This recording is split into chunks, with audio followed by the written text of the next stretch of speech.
गाजीपुर से Subhash Kumar, senior crime reporter की खास रिपोर्ट। जिले में डेंगू जैसी बीमारियों के मरीजों की बढ़ती संख्या से चिंतित हैं। डॉक्टर लगातार बढ़ रहे डेंगू जैसी बीमारियों के उपाय को डॉक्टर राजेश सिंह ने बताया।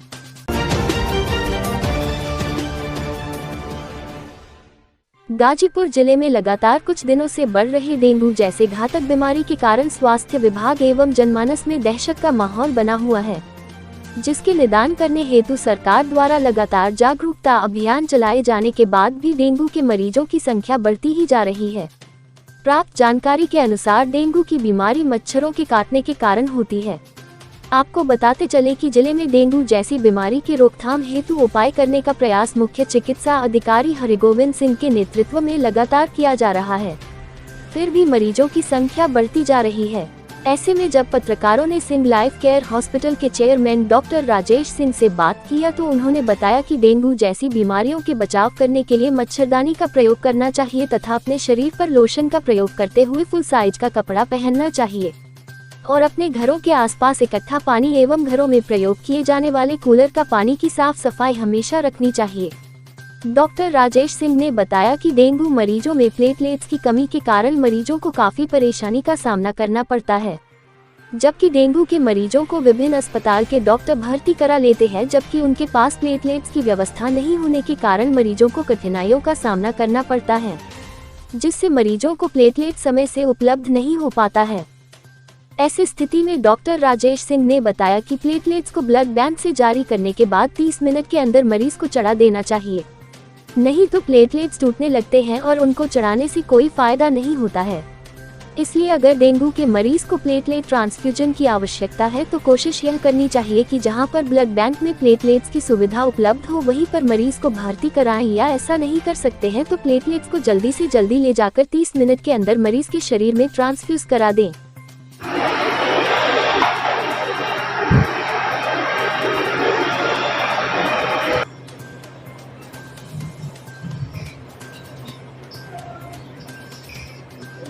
किस तरीके की समस्या है इनको? हैं? डेंगू बीमारी।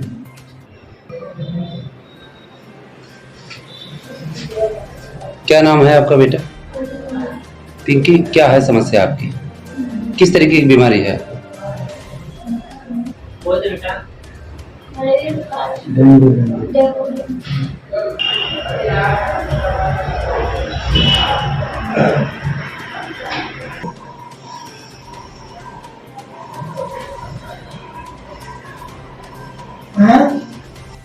सर अपना परिचय बताइए। डॉक्टर साहब। मैं डॉक्टर राजेश कुमार सिंह जी, मैं डायरेक्टर हूँ Singh life care hospital. Sir इस समय देखा जाए कि जो डेंगू मलेरिया वाले मरीजों की तादाद हॉस्पिटल में सर बहुत अधिक हो रही है, सर इसका क्या कारण है सर? खास तौर से अभी इस समय जो डेंगू के पेशेंट बहुत ज़्यादा बढ़ रहे हैं जी।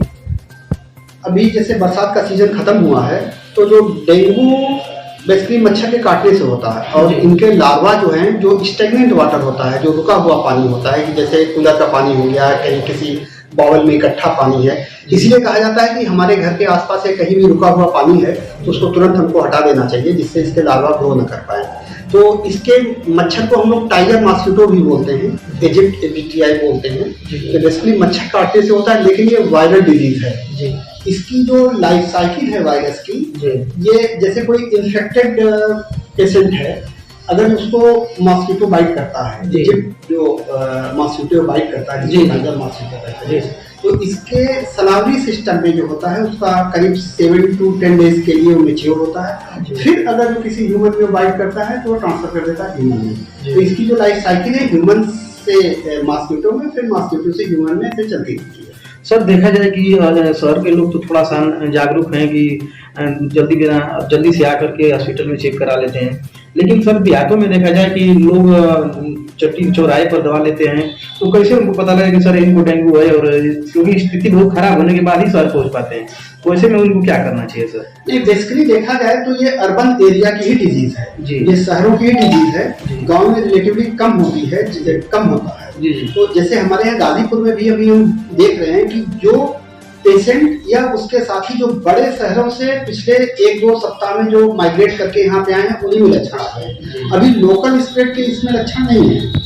सर इनका कारण क्या है आखिर में? लोग क्यों कैसे ऐसा क्यों करते हैं कि जैसे मान लीजिए अगर कूलर का पानी है तो इसको जमा नहीं करना है, तो आखिर लोग लापरवाही करते हैं कि सर इसमें क्या दिक्कतें आती है? नहीं, लापरवाही करते हैं। अगर जमा हुआ पानी है तो उसमें मच्छर के लार्वा ग्रो कर सकते हैं। ग्रो करने से जो है मच्छर पैदा होंगे तो ह्यूमन को काटेंगे, तो ये पूरा जो डिजीज है प्रोपेगेट होती रहेगी। सर इसका तत्काल सिम्टम क्या है, इसे कैसे पता लगेगा? उपाय क्या है सर इसका? इसमें नहीं, अभी सिम्टम से पहले मैं कुछ चीजों को मैं बताना चाहूंगा कि इसको कैसे हमको प्रिवेंट करना चाहिए, कैसे हम रोक सकते हैं।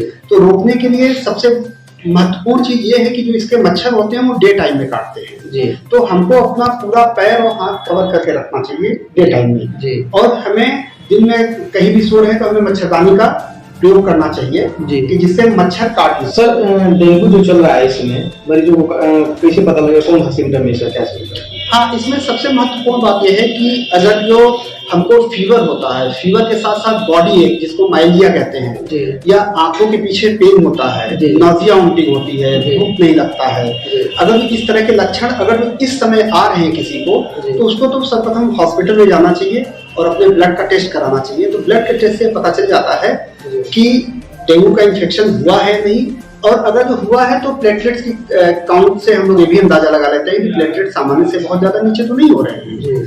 दूसरा, अगर जो इसका ट्रीटमेंट बहुत ही आसान है, केवल 1% पेशेंट्स में सीवियर कॉम्प्लिकेशन डेवलप होता है, तो ज्यादातर इसमें मरीजों का इलाज घर पे ही रख के किया जा सकता है। तो मरीज को इसमें पैरासीटामोल जो डोलर टेबलेट आता है 650 mg वो लेना चाहिए। खूब इसमें खाना कभी नहीं बंद करना चाहिए, प्लेंटी ऑफ फ्रूट्स लेना चाहिए, पानी की मात्रा खूब लेनी चाहिए, जूस लेना चाहिए, और ये देखना चाहिए कि सफिशिएंट अमाउंट में मरीज जो है पानी ले रहा है, भोजन ले रहा है और उसको यूरिन पास हो रहा है। तो यूजुअली इसका पीरियड 2 सप्ताह तक होता है।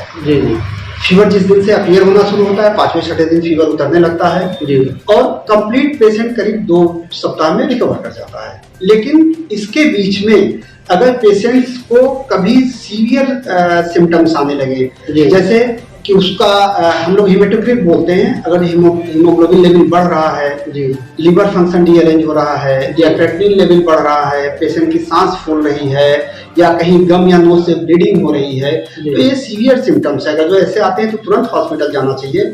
लेकिन मैं कहना चाहूंगा कि अगर किसी को इस समय इस तरह के सिम्टम आ रहे हैं तो आप हॉस्पिटल जरूर जाइए, अपना चेक कराइए। अगर माइल्ड सिम्टम है तो डॉक्टर आपको मेडिसिन प्रिस्क्राइब करेंगे, आप घर पे इलाज कराइए, लेकिन डॉक्टर के टच में जरूर बने रहिए कि कोई भी सीवियर कॉम्प्लिकेशंस आने के पहले उनको रोका जा सके। ठीक सर, डेंगू मरीजों जो बढ़ रहे हैं इसमें अगर प्लेटलेट अगर घट जाए सर तो इसकी व्यवस्था तो जिले में हर जगह नहीं, कहाँ पर जरूरत इसकी होगी? हाँ, इस बीमारी में होता क्या है कि जो डेंगू के वायरस है वो बोन मैरो डिप्रेशन करते हैं। जो बोन मैरो डिप्रेशन होता है तो total counts as well as platelets की संख्या घटने लगती है। प्लेटलेट्स अगर वो क्रिटिकल लेवल के नीचे आते हैं और उसकी वजह से पेशेंट्स को कॉम्प्लिकेशन डेवलप होने की संभावना होती है या डेवलप हो गई है तो प्लेटलेट ट्रांसफ्यूजन की जरूरत होती है। इस समय गाजीपुर जिले में अभी केवल मेरे Singh life care hospital blood bank में प्लेटलेट्स की सुविधा उपलब्ध है। इसकी सुविधा की तैयारी मेडिकल कॉलेज में भी चल रही है, क्योंकि अभी लाइसेंस परमिशन नहीं हुआ है तो वहां पे प्लेटलेट प्रोडक्शन नहीं हो रहा है। तो अभी इस समय केवल मेरे ब्लड बैंक में प्लेटलेट्स की सुविधा उपलब्ध है। अगर जिन पेशेंट्स को ट्रांसफ्यूजन की आवश्यकता है तो यहाँ पे आके वो करा सकते हैं। सर आपने बताया प्लेटलेट्स यहाँ सिंह हॉस्पिटल में अवेलेबल हैं, अदर दूसरे हॉस्पिटल में जो पेशेंट भर्ती हैं उनके लिए क्या मतलब इस तरीके का सिस्टम हो सकता है? ट्रांसप्लांटेशन कैसे हो सकता है? डेंगू के जिन मरीजों में प्लेटलेट्स की संख्या कम हो जाती है, 50,000 के नीचे है और पेशेंट को अगर सिम्टम्स है कोई ब्लीडिंग के तो हम लोग को प्लेटलेट ट्रांसफ्यूजन करना चाहिए। अगर 20,000 के नीचे आ रहा है, पेशेंट क्रिटिकली इल है, तो ये फिर प्लेटलेट ट्रांसफ्यूजन का इंडिकेशन है। अगर किसी दूसरे हॉस्पिटल में मरीज भर्ती है और मेरे यहाँ से वो प्लेटलेट्स लेके जाता है तो इसमें एक प्रिकॉशन रखने की जरूरत ये है कि जब ब्लड बैंक से प्लेटलेट इशू किया गया तो विद इन 30 मिनट्स, आधे घंटे के अंदर वो पेशेंट को ट्रांसफ्यूज हो जाना चाहिए।